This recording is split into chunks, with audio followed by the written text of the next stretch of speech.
Hello, everyone. So this one nearly slipped under the radar for me. I completely forgot about it because all I saw were advertisements for Judge Dredd and stuff like that. But I did just get back from seeing House at the End of the Street. Long title is long. I mean, it's like you have Last House on the Left, and now we have this. I don't know. But anyway, seeing as how it's got a long title, I'm just going to call it by, its initial spell out, Hate Aughts. So I figured, let's call it Hater Tots. But then I got to thinking, I could also call it by Hater Oats. Or, whatever. Anyways, moving onwards.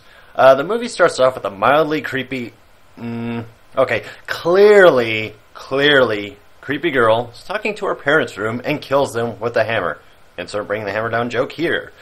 We then cut to Katniss, aka Jennifer Lawrence, who plays a disconnected daughter of a divorced mother who, in all honesty, is a biatch up until the end. But I'll get into that later. Unsurprisingly, the neighbors turn out to be those typical rich people asshats who have so many insecurities that they have to bully the son of the parents who were killed in the beginning of the film. Oh, that damn boy and his dark story ruining the whole freaking property values. But basically, to summarize the situation, he took over his parents' house after they were killed by his sister. And I'm not really spoiling anything because the movie gives this away within, 30 minutes of the movie. But he's secretly keeping his sister locked in a basement where she's basically something like a prisoner. It's almost like he is, keeping her away from society and just babying her pretty much. I guess, because he cares about her, even though she killed the parents. But, I won't get into it now, but, I'll cover it later when I get into the more spoiler-heavy stuff. But the problem I really had with the first maybe hour and a half of the movie is that, now that I'm into the movie, now that I'm getting to learn everything, why does this feel like a teen romance? Oh, wait, because, like I said, for the first hour and a half, that's what it is. I mean, I get that Jennifer has the hots for Ryan, the estranged son, but this movie focuses on nothing but their little bonding, and everyone else is, bitching about it. And if I'm being honest, the dirty little secret he has feels more like a subplot, it's secondary to this little love story. But, doing that, the movie just pretty much goes, oh, hey, you're going over to left field over here with a love story. Yeah, I'll get back to the whole sister in a dungeon basement thing later. But another issue I have with this movie was how boring it was. It's like Twilight minus Kristen Stewart's blank expressions. And the fact that Ryan's not a vampire that doesn't sparkle. And then another subplot that I'm going to get into is the relationship between Jennifer and her mother, which is usually them arguing, butting heads, calling each other dirty names and whatever, with Jennifer mostly holding the moral high ground. I actually feel more inclined to be on her side as opposed to her mother's. But seriously, this movie has a whole roster of just shitty parents. It's nothing to really gripe about, because it does happen in movies. But despite that her mom says that she's trying to be there for her, she does a piss poor job of owning up to her words. I just cannot blame Jennifer's character for feeling the way that she does. I really can't. I feel bad for her. And there are some other characters in this, but in the end, we really only get to know, just besides the main cast, we don't really learn anything about these other people other than they live in a town where there is a horror story of, a girl killing her parents for no apparent reason. She just went insane, killed them, and then ran off into the woods and supposedly drowned. Although they didn't find the body. So what you're saying is she's probably alive. Just saying. But anyway, to name a few of them, well, not to name a few, but to describe a few of them, there is you have an asshat who, he pretty much wants to bang Jennifer. You get that off the get-go. I mean, he just looks at her and he's like, oh, I got it. There's a new squeeze in town. And then, Jennifer goes to a party. By the way, Jennifer's character's name is Alyssa. I just call her Jennifer for simplicity's sake, because that's the name that I really know her by, and, I could also call her Katniss. But anyway, I'm going off topic here.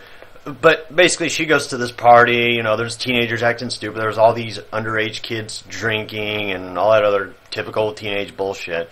Well, she goes into a room, sees this other girl laying there, and, like, hey, you okay? She's like, yeah, I just need to lay down. And then she disappears into the bathroom where she starts, vomiting. And then Mr. Captain Douchebag shows up and is like, oh, hey, you're alone. You want to do the dirty? And then he kind of forces himself a little onto her, but not to the point where it starts turning into rape. But she, pretty much shoves him off, and then after a while, for the next like 2, maybe 3 scenes that he's in, he's always like saying like, "Oh, she's such a skank, she's such a bitch." Ah. Like, oh wow, it's completely obvious that this guy's a dick. But anyway, I mean, you kind of got the vibe that he was going to be that from the get-go, because he just looked like the stereotypical douchebag. We also have like her group of friends, which consists of these 2 guys, and then one of them happens to be the brother of the girl that she found in the room that was like all, I'm gonna throw up, blah. But we don't get to know anything about them. We don't learn anything about them. I just know their names. I know that 2 of them are related, and then one's like a friend. And the friend of the brother has like no lines. He's just there. He's just standing there, smiling, looking as awkward as could possibly be. But now I'm going to start getting into the more spoiler-heavy stuff. So if you want the short story of how I feel about this movie, it was boring. It's not a bad movie. It's a boring movie. So, you know, it wasn't entertaining me. It's nearly 2 hours long, and nothing really happens until about the last 30 minutes of the movie. It's like The Possession, only twice as bad. And I honestly liked The Possession.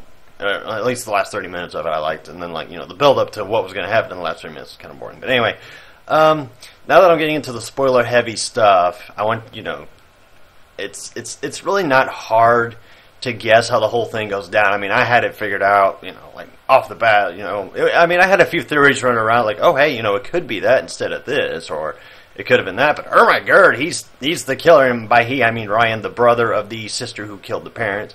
And it turns out that his parents were actually assholes. They did drugs, they didn't give a damn about him, and once his sister had died, they basically blamed all of their problems on him. And if I'm being honest, I felt bad for the bad guy, because his parents were just really shitty people. They just make him out to be this, you know, this really easily to feel sorry for character, and you don't really feel bad for him, or feel bad for the town, considering how big a dick's there. There's only like maybe 3 decent people in that entire town. That would be the sheriff, the small group of friends that Katniss, Jennifer makes. You know, they're okay. They're not evil. You know, they don't give they don't give Ryan a hard time. They just kind of say, okay, you stay over there. I'm going to be over here. You know, nothing's going to happen between us. I'm not going to give you a hard time. You don't come near us. We'll be cool from there. You know, I'm like, yeah, okay, I can roll with that. But Ryan is kind of like this awkward guy. I feel like I'm talking in third person. It's really fucking weird. But he's really this awkward kid, and you don't suspect anything. But, you know, gradually I kind of got the feeling, I'm like, oh, I think I know where this is going. He's going to be the killer. Or he's going to be like, yeah, I killed them, but I'm not really, you know, I feel bad for it, and all this other crap. But he gives Jennifer this kind of BS story about his sister, like, she falls off a swing, she got head damage, and she started going crazy, and then killed his parents, and then just ran off, and then he's like, yeah, it just hasn't been the same. I'm just taking care of the place until, you know, I can sell it, you know, fix it up, renovate it, sell it, get some money off of it, and then go on with the rest of my life. But that entire thing doesn't really add to anything, because you already know that he has his sister in the basement, so, you know, I think they gave that away a little too soon. They gave that, I mean, what they should have done is made you suspect that he's keeping her there, but instead they just, you know, throw it in your face, like, oh, hey, yeah, he's keeping her around. I mean, it didn't destroy the movie's, you know, whole thriller deal, but they could have waited a bit. They really could, instead of the first 30 minutes, maybe wait till we're halfway into the movie, because it makes me feel like I can trust Ryan. You know, as part of the audience, I could not trust Ryan, because I'm like, okay, he's just hiding a lot of crap, and I don't quite feel like I can trust him, because I feel like there's more to it, and that's what led me to think that, oh wait, he was probably the killer, and, you know, just shit happened. But anyway, the one cool badass thing he does is Jennifer invites him to this like little concert deal they're going to, and when he shows up, Mr. Dickhead, who got rejected, got him and his little group of buddies say, oh, look, the fucking psychopath is here, and then they go and they start fucking up his car. One of the kids comes in and is like, oh, hey, dude, they're messing up your car, come on. So they go out there, and then he tells them to stop, and Jennifer's like, "Stop! What the hell are you doing?" And they start beating the shit out of him, and then she's trying to stop it, and then the other guy's trying to stop it, and then like her little group of friends are like, "Whoa, hey, you gotta knock this shit out." And he does like the most badass thing. He just takes him down and puts him in like this Kurt Angle ankle lock and just snaps his fucking ankle like that. I was like, "Oh shit!" Clearly, and I'm gonna make a Hunger Games joke. Clearly, the odds were ever not in his favor. Waka waka. But did the backstory of Ryan made sense? No, not really. Because, again, you just end up feeling more sorry for him than hating him. I mean, his actions were kind of justified in regards to his parents, but the way he acted after was, okay, pretty damn evil and really sick. Because, the way that it happened is, in that accident did happen. His sister did fall off a swing, but she died from the head trauma. And, he just got this empty feeling because his parents started just, like, abusing him, treating him like complete and utter shit. And basically what happens is he just flips out one day, I guess, kills his parents, and ends... Actually, I was a little confused as to what may have actually happened. Because it kind of went maybe one of two ways. There is a girl that he abducts, and he like tries to pretty much modify her in just various ways to make her look like his sister. Basically, give her the same physical traits that his sister had. Gives her these contacts to give her like these deep blue eyes because his younger sister had deep blue eyes and stuff like that. And I'm wondering if she just flipped out, if she just, from all the trauma of being, held there against her will and all that other crap, if she just flipped out, killed the parents, and then tried to escape. But what I'm also theorizing is that he just flipped his shit one day and killed the parents, and then he, just made it look like he wasn't even there or something like that. But it was a little confusing, but I think the gist of it is he's the one that killed his parents. But again, it doesn't explain like how it could have been him, but it just feels like that, yeah, he was the one that killed them or something like that. But anyway, getting back into it, he abducts this girl and he tries to recreate her into his sister. And I will give the movie points for not going down the implied incest path, like to the point where he's just so obsessed with her that he starts to have like sexual feelings towards this girl, or just, because like, oh, in my mind, she's my sister. I love my sister. Oh, I want to give her everything. It didn't go down that implied incest path, which I will give the movie points for that because I really did think it was going to go there, but it didn't. So, thank God for that. But the problem is it just goes nowhere for like an hour and maybe 20 minutes. It just goes nowhere.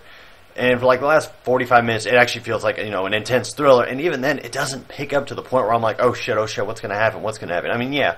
One of the more likable characters does die. I won't say who, but he does die, and actually it was kind of ambiguous because no, he died. He definitely died. But and it gets like oh shit, people are now dying. Oh, this guy's crazy, and all this other hoobada, all this just crazy crap going on. Now okay, so. What happens is from here is that she as in Jennifer starts to like learn things, like she finds a used box of tampons, she finds like this box of contact lenses, these colored contact lenses, and then she also finds like the wallet of the girl, like sees her ID, like something's going on here, and then he sees that she knows. And what happens from there is, she's like, I won't tell anyone. He's like, okay, yeah, just don't tell anyone what happened here. Please, I need to protect, my whole, like, personal security, yada yada. And as she's about to leave, unsurprisingly, and who didn't see this coming, he bashes her head into the wall and then knocks her out. And then he takes her downstairs, and then he's like, wait.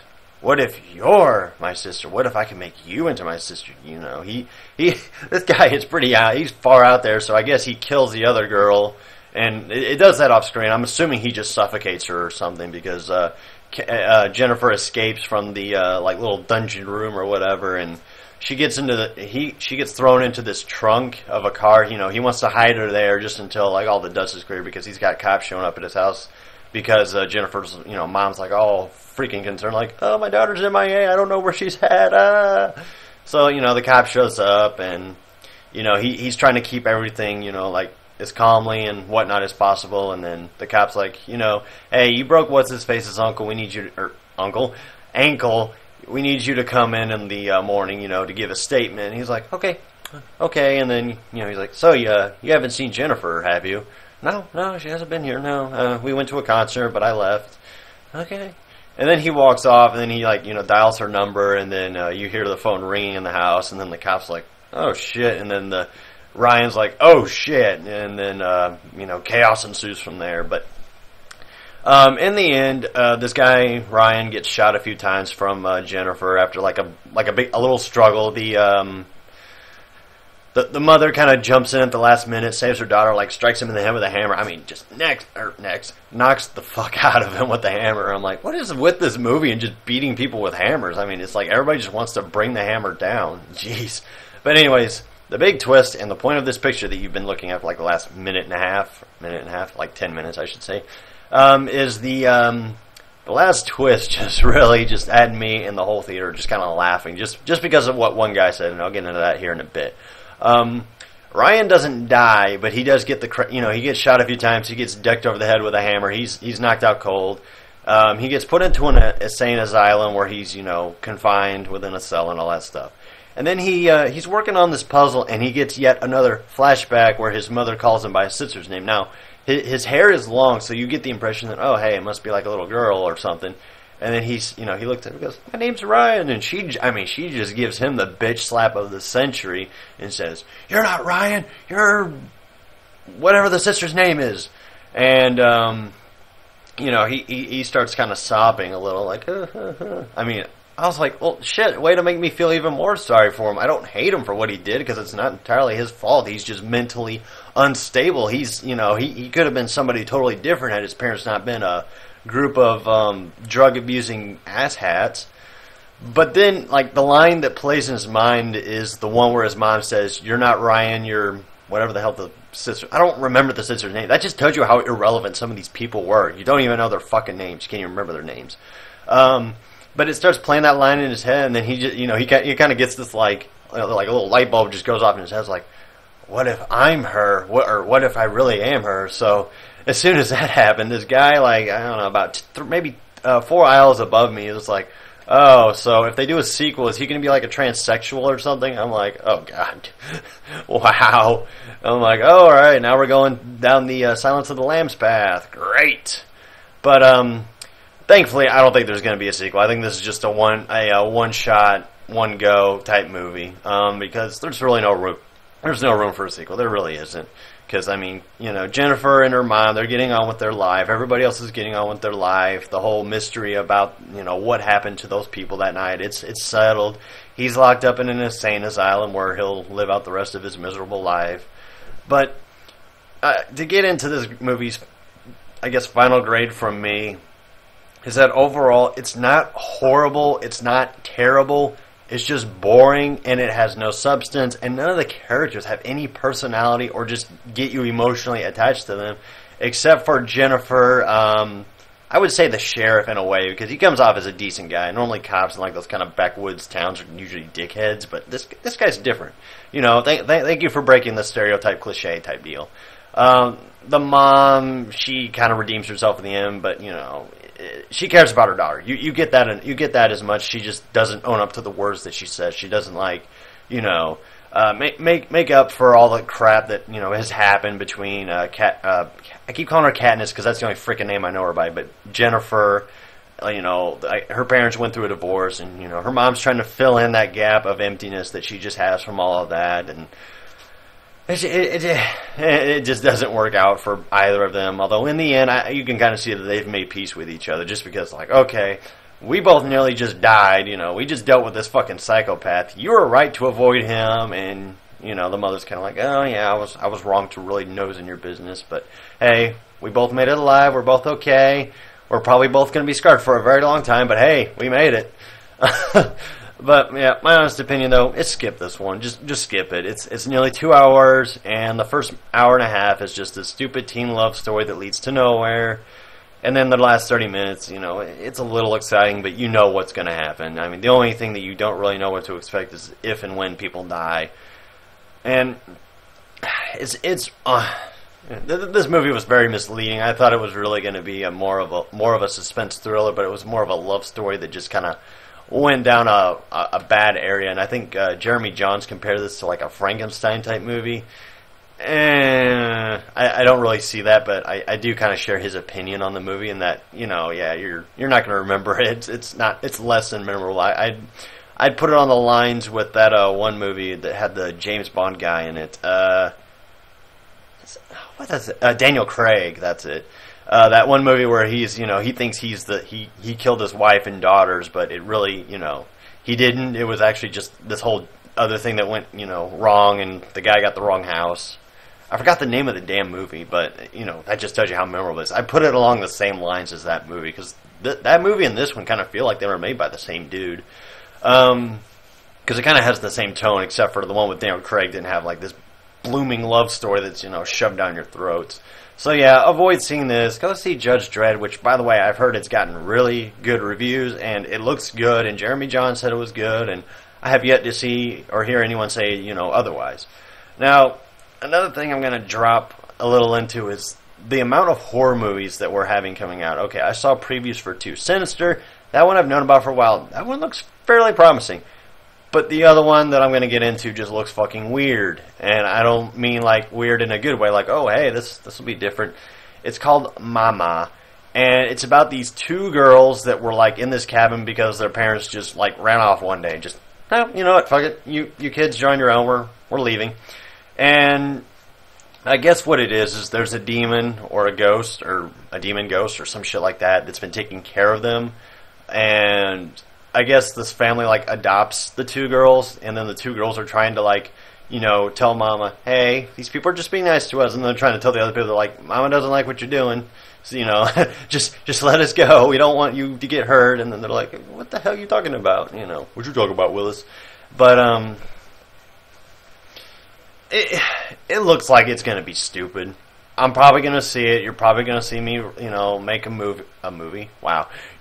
I hope not. You're gonna see me make a video about it, and I'll lay it down like it is. I won't hate it just because, okay, I saw the previews, I feel like I'm gonna hate it. I'm gonna give it an open-minded review, like I gave Resident Evil, even though I knew I was gonna hate it, and like this one, which I was like, you know what?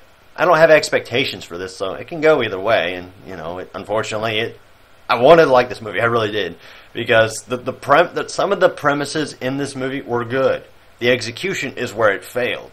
So this movie could have worked if it had better execution, and if it didn't have a fucking love story going on for about half of the movie. So in the end, avoid this one. Just skip it. You have better things to waste your money on. Trust me. Like I said, go see Judge Dredd. What else has come out? Oh yeah, is it Endwatch? The cop movie that just came out. I've heard a lot of good things about that one. I'd say go check that one out too. I mean, if you want a good thriller, there you go. Plus you get some action on the side there. You get to see some cops go at it with some, crazy Colombian cartel or Hispanic cartel or whatever they are.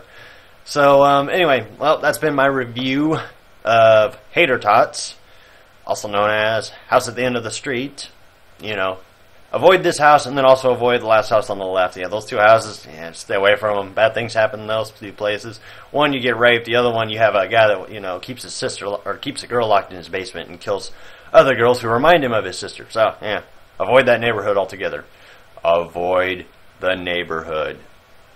We should call them the Neighborhood Watch. Ben Stiller and the group. We should call them in, have them take care of this mess for us. But anyway, this has been I almost called this one Last House on the Left. What is with these fucking house names? House at the End of the Street. So, take what you can from this. Hopefully I'll steer you away from seeing it, because like I said, you want to spend your money wisely given Steadicam. All right, I'm rambling. Long goodbye is long, but anyway, I will see you all soon for more Let's Plays, more vlogs, etc. So, see you all soon.